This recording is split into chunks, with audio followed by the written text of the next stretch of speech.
디스크에 대해서 문의를 주셨는데요. 목 디스크라고 하는 것은 앞에 두 분 원장님께서도 잘 설명을 해주셨지만 그 이름 우리가 흔히 뭐 허리 디스크, 목 디스크 많이 들어보셨지만은 이름이 주는 거에 비해서 이제 심하다라고 생각을 하시면 될 것 같아요. 목 디스크와 허리 디스크는 근본적으로 차이가 존재합니다. 그거는 이제 목이라고 하는 부위와 허리라고 하는 부위의 척추뼈가 전혀 다르게 생겼기 때문인데요. 일단 경추를 보게 되면은 목뼈인 경추를 보게 되면은 그 척수가 지나가는 공간이 이제 척추관이 가장 척추 중에서 넓은 편이 넓습니다. 그래서 반대로 얘기하면은 이 넓은 공간에서 척수가 눌리기 위해서는요. 디스크가 약간 탈출한 정도로는 전혀 반응이 나타나지 않고요. 상당히 이제 많이 탈출을 해야만 한다는 뜻이고, 그럼 많이 탈출한다는 소리는 그만큼 장기간에 걸쳐서 목에 과부하가 걸렸다는 소리고, 그리고 이제 반대로 얘기했을 때는 또 어떤 이제 외상성 충격으로 발생했다 그러면은 일반적으로 이제 뭐 허리 디스크를 유발할 정도의 충격보다도 더 강한 충격이 목에 가해졌을 때 발생할 수 있다. 이렇게 정리를 할 수가 있을 것 같습니다. 그러면은 여기서 이제 디스크의 원인을 크게 두 가지 정도로 한번 나눠볼 필요성이 있는데요. 첫 번째는 이제 만성적인 자세 불량, 그리고 이제 목의 근육이 오랫동안 긴장이 돼서 오는 퇴행성 디스크를 한 가지로 잡을 수 있겠고요. 그리고 두 번째로는 먼저 말씀드린 뭐 교통사고와 같은 이제 외상으로 인한 이제 디스크 탈출이 있을 수가 있을 것 같습니다. 여기서 주의하셔야 되는 부분이 바로 이 퇴행이라는 표현인데요. 퇴행이라는 말은 연세 있으신 분들은 누구나 뭐 한두 번씩은 들어보셨을 거예요. 뭐 무릎에 퇴행성 관절염이 있다든지, 뭐 손가락이나 뭐 어느 관절에 퇴행성 변화가 있다든지 이런 말들 많이 들으셨을 텐데, 척추에도 마찬가지로 퇴행성 변화들이 나타납니다.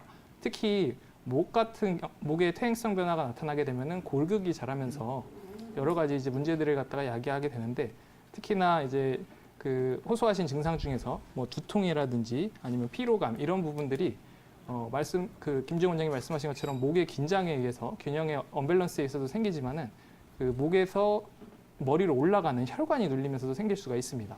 근데 이 퇴행성 변화가 진행된 경추 같은 경우에는 그 동맥이 지나가는 그 공간을 골극이 자라나서 누르게 되면은 이런 이제 두통이라든가 피로감이라든가 그 밖에도 뭐 불면증, 어지럼 이런 증상들이 굉장히 극심하게 나타날 수 있기 때문에 그 부분을 고려하기 위해서 이게 외상성인지 그리고 이제 퇴행성인지를 좀 판단하고 지나가야 될 것 같아요. 그리고 이제 마지막으로 말씀드리고 싶은 거는 치료에 대한 부분인데, 제가 생각할 때 경추 디스크에 있어서 가장 중요한 치료는 한약 치료라고 생각을 합니다. 왜냐면은 경추 디스크는 우리가 흔히 알고 있는 단순히 저림 증상만이 나타나는 것이 아니라 이런 자율신경계 증상, 두통, 어지럼 이런 증상들이 나타나는데, 이런 부분들은 사실 일반적인 침 치료나 뭐 뜸 치료나 전침 치료 이런 것으로 확 개선되기가 쉽지는 않습니다. 마찬가지로 지금 받고 계신 도수 치료나 주사요법으로도 한계가 분명히 존재하고, 이런 부분들은 몸이 좀 더 건강해질 수 있는 한약을 통해서 몸을 보강해 주는 것이 훨씬 더 중요하다고 생각이 됩니다. 그래서 당연히 외과적인 치료인 뭐 그런 도수 치료, 추나 치료, 침 치료 등들도 장기간 좀 반복해서 받으실 필요성이 있겠지만은, 무엇보다도 처음에 이제 한방 치료를 접하시는 상황이기 때문에 보다 확실한 효과를 위해서는 한약 처방과 함께 치료를 시작해 보시는 것이 좋으실 것 같습니다. 네.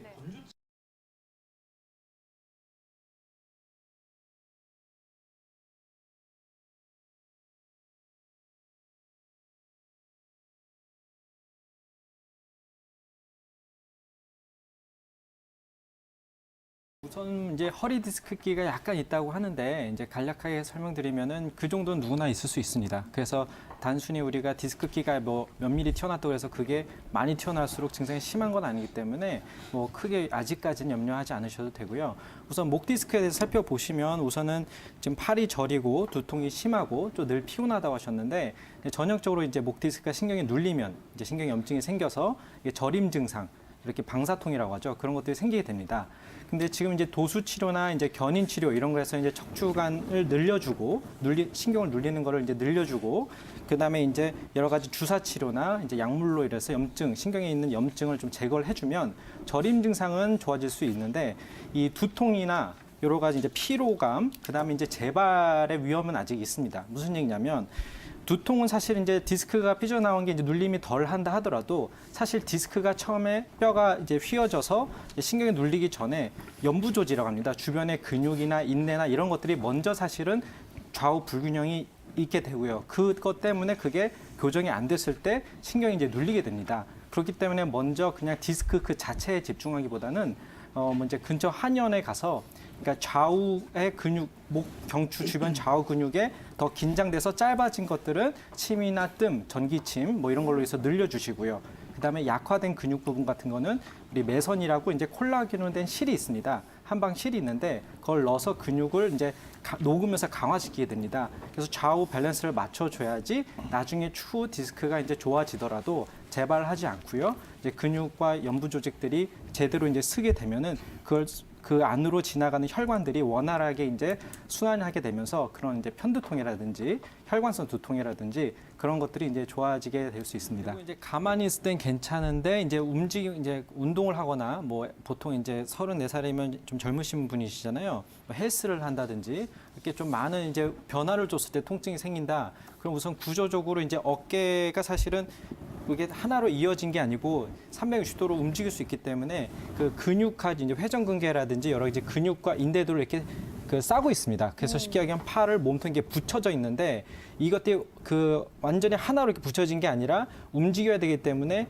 이제 몇 가닥 뭐 회전근개라는 네 가닥 혹은 크게 이제 인대 여러 가지 근육들로 이어져 있습니다. 근데 그게 뭐 무리한 운동을 했다든지 아니면 이제 뭐 일을 하실 때 뭐 한쪽을 약하게 하셨어도 반복적으로 운동을 해서 그게 닳았다든지 그러면은 근육이 이제 부분 파열이 오게 되고요.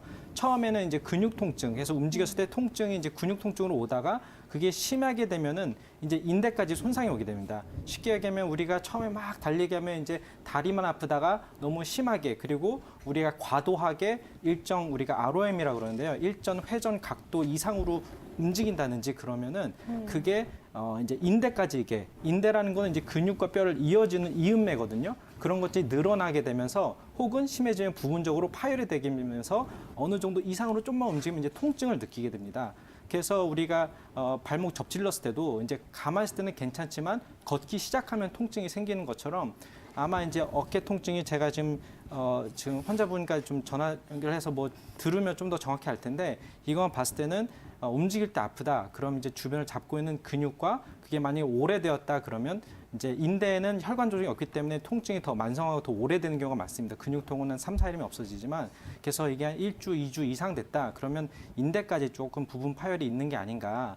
그런 경우는 이제 무리한 남자분들은 아프다 그러면 더 스트레칭하고 그러시는 분들도 있더라고요. 네. 내가 이겨낸다 이런 식으로. 근데 그러지 마시고 최대한 발 접질렀을 때 생각하시고 일정 각도 이하로만 움직이시고 보존 좀 하면서 근처 한의원에 가서 근육하고 인대를 이어주는 그런 그 아까 전에도 얘기했지만 이제 그 단백질 콜라겐이 든 실을 가서 매선으로 그걸 이어준다든지 아니면은 반드시 한쪽이 지나치게 이완되면 지나치게 긴장된 부분이 있습니다. 그쪽을 풀어주는 이제 침이나 부항요법을 한다든지 그런 식으로 한 생활 관리랑 같이 하시면은 괜찮아지실 것 같습니다. 네, 일단은 이제 그 심혈관 질환과 더불어서 또 가장 또 널리 알려진 또 단섬의 이제 그 주 증상은요. 네. 이제 부인과 질환입니다. 아. 그래서 이제 부인과 중에서 이제 생리통이라든지 이제 생리불순이라든지 이런 것들이 다 이제 혈액순환. 그래서 보통 우리가 동의보건을 보면은 여성분들은 그 피의 문제, 혈의 문제가 많이 있고 남성분들은 기의 문제가 많이 생긴다 이렇게 돼 있는데 그만큼 여성들에 있어서 자궁과 혈액순환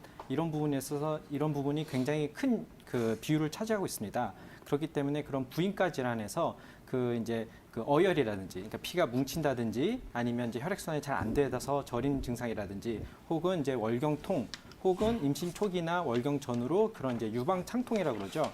이게 우리가 여성분들 이제 그 시기 되면은 이제 스치기만 해도 이제 아픈 그런 경우가 또 있는데요. 그런 경우에도 그쪽 뭉친 그 근육들 그리고 혈액순환을 원활시켜서 그걸 풀어주는데 단섬이 많이 쓰입니다. 특히 그런 근육 자체가 보면은 거의 피로 구성되어 있다라고 할 수 있을 만큼 혈관 조직이 굉장히 풍부한데요. 그렇기 때문에 이제 쥐가 나거나 혹은 이제 아까 그런 유방 창통이라든지 그런 이제 그 어혈로 인해서 자궁 쪽 복부가 긴장된다든지 그런 곳에도 두루두루 여성과 부인과 질환에 쓰이게 되고요. 실제로도 이제 실험 연구 논문에서도 보면은 네. 자궁 근종이나 이제 자궁 내막증이 그걸 유발시킨 생쥐를 실험을 했더니 그걸 단삼을 투여하지 않은 이제 대주군 그러니까 투여하지 않은 그 생쥐에 비해서 투여한 생쥐 같은 경우 시간이 꾸준히 지났을 때 단삼을 투여했을 때 그 증상이 완화되고 거의 이제 자궁 근종과 내막증이 없어지는 그런 논문 실험 연구를 발표한 논문들도 있습니다.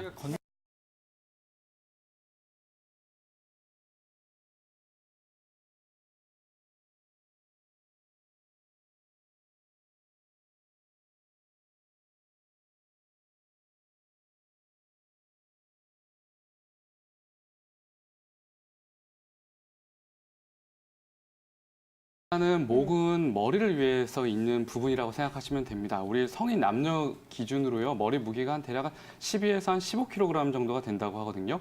쉽게 이해하면 한 볼링공 정도의 무게, 쌀 반가마니보다도 더 무거운 무게라고 볼 수가 있는데 꽤 무거운 무게잖아요. 이 무게를 잘 버텨주기 위해서 목에 있는 척추뼈인 경추뼈는 C자 모양의 커브를 갖게 됩니다. 그래야지만 더 안정적으로 머리를 지탱해 줄 수 있기 때문인데요. 우리가 잘못된 자세나 습관을 하게 되거나 아니면 교통사고 같은 외부의 충격이 가해지게 되면 이 C자 커브가 무너지고 일자목, 거북목 같은 목의 변형이 시작이 되게 됩니다. 이게 바로 목의 문제의 시작점이라고도 볼 수가 있는데요. 이런 일자목, 거북목으로 진행되는 환자분 같은 경우는 목, 어깨뿐만 아니라 머리까지에서도 피로감을 상당히 많이 느끼게 되고요. 이 척추 내부의 압력이 점점점 높아지게 되면 그 안에 있는 목에 있는 디스크가 견디지 못하고 밖으로 탈출되고 그 결과 팔, 손까지 이어지는 이 신경을 누르면서 저림까지 나타나는 목 디스크로 병이 진행을 하게 되는 것입니다. 그래서 실제로 병원을 찾는 많은 환자분들이 바로 이 과정을 다 거치면서 병이 진행이 되고 있다라고 보시면 되고요. 일단 치료를 두 가지 접근을 해야 될 것 같습니다. 먼저 지금 이 목디스크 발병 이후에 발생한 이 통증과 이 저림을 해결하는 게 일단 첫 번째 과제이고요. 두 번째는 이 목디스크가 발생할 수밖에 없는 이제 구조적인 문제, 즉 일자목과 거북목을 바로잡는 이런 앞으로의 재발을 또 방지하는 이런 부분을 염두한 치료를 진행을 해야 될 것 같습니다. 특히 목디스크 환자분들 같은 경우는요, 수술을 권유받더라도 이 수술 난이도도 높을 뿐더러 허리 디스크에 비해서도 이제 부작용이 발생하면 보다 심각한 상황이 발생하기 때문에 더더욱 비수술 치료를 해야 되거든요. 그래서 처음에 통증이 심할 때에는 염증으로 인한 부분이 많기 때문에 소염 효과가 뛰어난 봉침 치료와 이제 한약을 병행하면서 치료를 하게 되고요. 이후 통증이 가라앉고 저림이 주증상으로 나타날 때는 디스크 약침을 이용한 신경 이완 치료를 하게 됩니다. 보통 이런 과정을 겪게 되면 1개월 이내에 대부분 일상생활로 복귀할 수 있을 정도로 회복이 될 수가 있고요. 그럼 그 다음부터는 앞서 말씀드린 것처럼 이 잘못된 목의 일자목, 거북목을 바로잡는 노력이 필요합니다. 이때 바로 이제 추나요법을 하게 되는데요. 이 추나요법은 쉽게 말해서 이 겉에서부터 속까지 단계별로 나눠서 진행이 되게 됩니다. 그래서 우리가 보통 3단계 추나요법이라고 부르는데요. 제일 먼저 1단계에서 하는 게 바로 이제 그라스톤 테크닉입니다. 그라스톤이라는 툴을 이용해서요, 근막, 근육, 힘줄, 인대 같은 뼈를 감싸고 있는 연부 조직을 풀어주는 건데, 이 그라스톤 테크닉은 이제 미국 국가대표 선수들이나 프로 선수들의 재활 목적으로 사용돼서 또 널리 알려진 치료 방법이기도 합니다. 그래서 뼈를 감싸고 있는 부분을 일단은 교정을 했다면 2단계는 이제 뼈를 직접적으로 교정을 해야겠죠. 이때 실시하는 추나요법이 바로 골타요법입니다. 특수 제작된 해머링이라던가 교정 장치를 이용해서 뼈에 자극을 주어서 본래 위치로 바로 잡아주는 게 바로 이제 골타요법인데, 그래서 틀어진 뼈가 바로 잡아지면 그동안 눌려있던 신경근이 회복이 되면서 뇌에서부터 이 각각의 장기로 전달되는 신호 흐름이 좋아지게 되거든요. 그래서 골타요법을 받게 되면 이 척추 관절 쪽의 통증만 줄어드는 게 아니라 내과적인 문제가 또 부가적으로 좋아지는 효과도 우리가 기대할 수가 있고요. 3단계는 그럼 이제 뼈와 뼈 사이에 있는 디스크를 교정하는 것입니다. 이때는 이제 무중력 감압 치료기를 이용해서 치료하게 되는데, 특히 탈출된 디스크를 정조준해서 감압을 반복을 하게 되면 탈출됐던 디스크가 본래 위치로 돌아갈 뿐더러 또 주변에 있는 혈액순환이 개선이 되기 때문에 보다 빠른 척추의 자생 능력을 높여줄 수 있는 치료라고 볼 수가 있습니다. 이 추나요법이 이렇게 굉장히 큰 장점이 많은데요.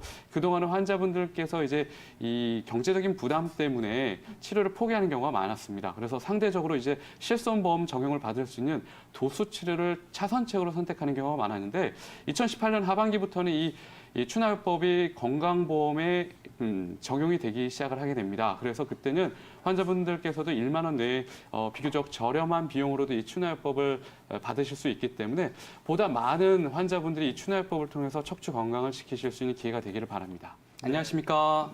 네, 안녕하십니까. 네, 지금 이제 아까 말씀하신 것처럼 아기, 그렇죠? 입을 크게 벌리거나 이런 부분에도 좀 불편함이 있으신가요, 지금? 그 불편은 없습니다. 아, 그래요? 없는데 고개가 또 우리 아이 막 아픈 것 다 있거든요.